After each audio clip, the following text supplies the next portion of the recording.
So this is class 2, lesson 3, part 3 of the Clinical Operations Management Program.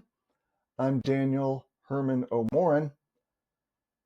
This lesson deals with leadership, and this part of this lesson, part 3, deals with interpersonal leadership, one-on-one leadership, what you do as a person. I was going to introduce this part with the rhetorical question, do you know anyone who has changed the world?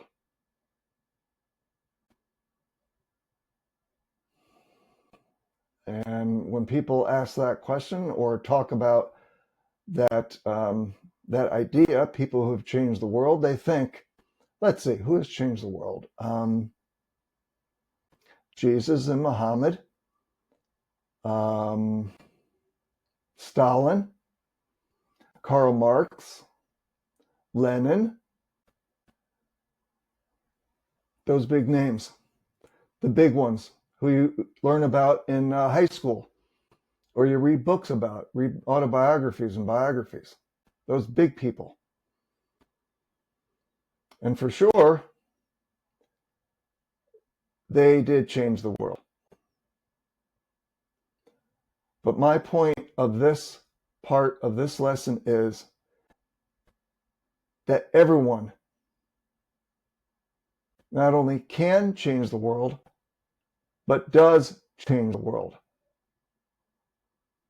And by that, I mean that every time that you have an interaction with someone, you either help that person or you hurt that person. I've heard different people say that, describing the different categories of people. So, for instance, I heard someone say there are two kinds of people out there. People who eat to live and people who live to eat. Bill Murray, in one of his movies, said there are two types of people. Those who like Neil Diamond and people who don't. I say there are two types of people, and those two types are A, builders, and B, destroyers. And my question to you is, which type are you? Are you a builder or are you a destroyer? I've run across a lot of people who choose to be destroyers. And after you do it for a while, you get to be really good at it, and it doesn't take long. Sometimes 1 or 2 sentences, sometimes it doesn't even take that.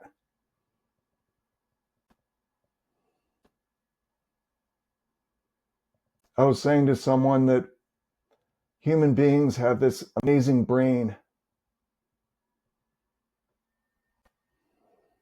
And one thing that we've learned to do with it, actually 2 things. One is to kill people and the other is to hurt people.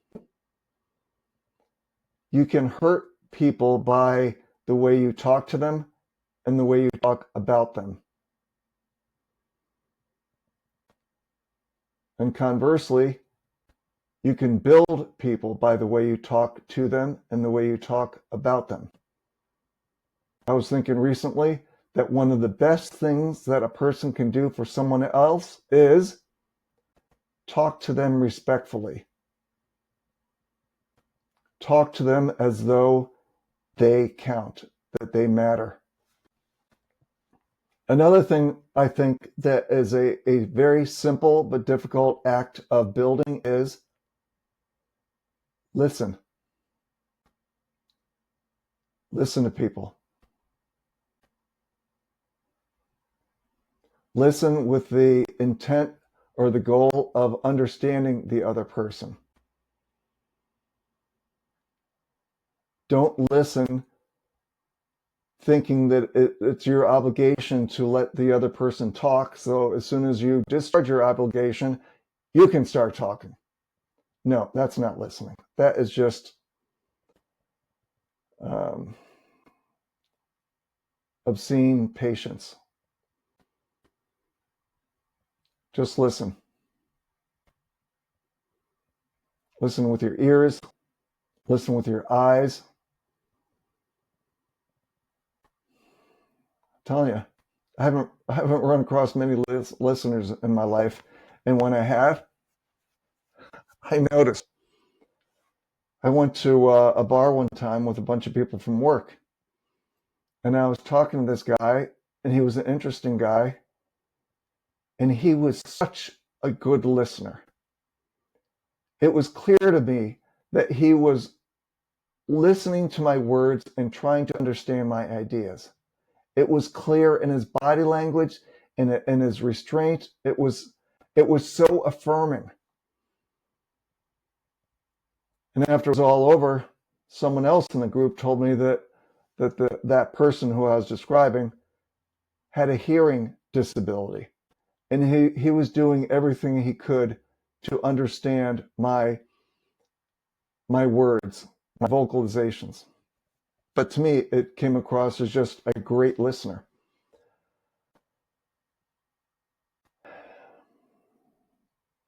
You can help people by being patient. You can help people by letting people be themselves, even though you don't like them or their behavior. You can help people by doing simple acts of kindness, by yielding when you're getting off a bus or a plane, by being patient when you want to order dinner when you're hungry, knowing that the waitress is in the weeds and she'll get back to you, and don't be so impatient and say, waitress, I haven't ordered my drinks yet. It's like, oh, really? You're the number one in the room, are you? Everything stops to take care of your needs? Nope. Be patient. Build. Don't badmouth people. Don't be pejorative or dismissive or catty. Tell you what, that's become an art form.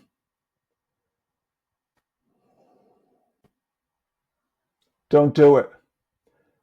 I'm talking to people who have college degrees who are managers. Like I said in part one, you have a gift of intelligence. What are you going to do with that gift? Are you going to build or are you going to destroy? If you can't build, do nothing. Don't destroy. Good God.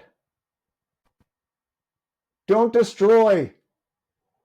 We are in the Western civilization.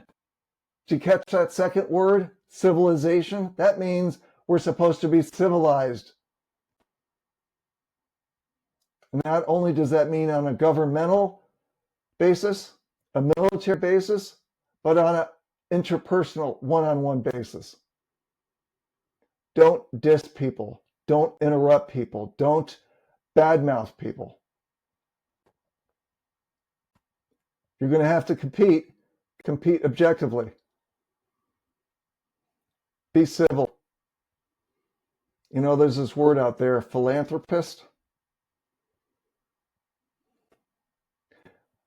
A definition I read was a philanthropist is one who loves mankind. And the application typically is people who give away their money. To me, that's not philanthropy. That's just, it's easy. It's easy. If you got $1 million, if you give away $500,000, who cares? You still have $500,000. Does that make you a good person? No. You know what makes you a good person? Being kind, being respectful, being patient, being a builder.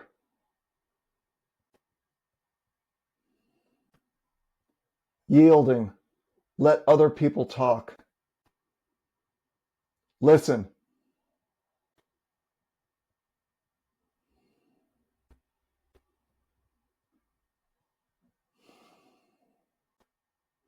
Think,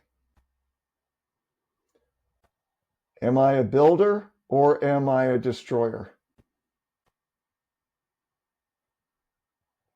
Think about your behavior, how you treat people, how you talk to people. Do you destroy or do you build? So this is getting back now to my rhetorical question. Do you know anyone who has changed the world?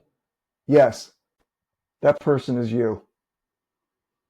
Every time you talk to someone, you either build or you destroy. And if you destroy overtly, you're going to hurt someone and they're going to go and hurt someone else. You know what this word is? Ramification. Have you ever broken a Pyrex anything?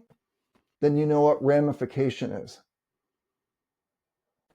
All the cracks that happen when a structure is failing. When you are uncivilized with someone, they, in turn, treat their people poorly.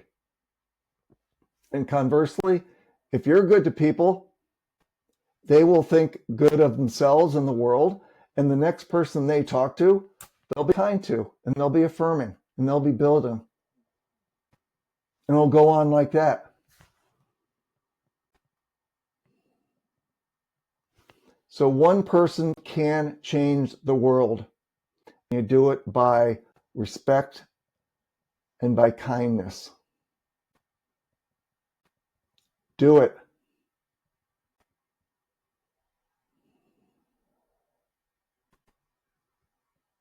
Do it. You have the power and the responsibility to do the right thing. To do the wrong thing is having the power, but not the right. You do not have the right to hurt people and diminish people and to wound people and to hurt people. You do not have the right. You have the power. You don't have the right. Choose to be a builder.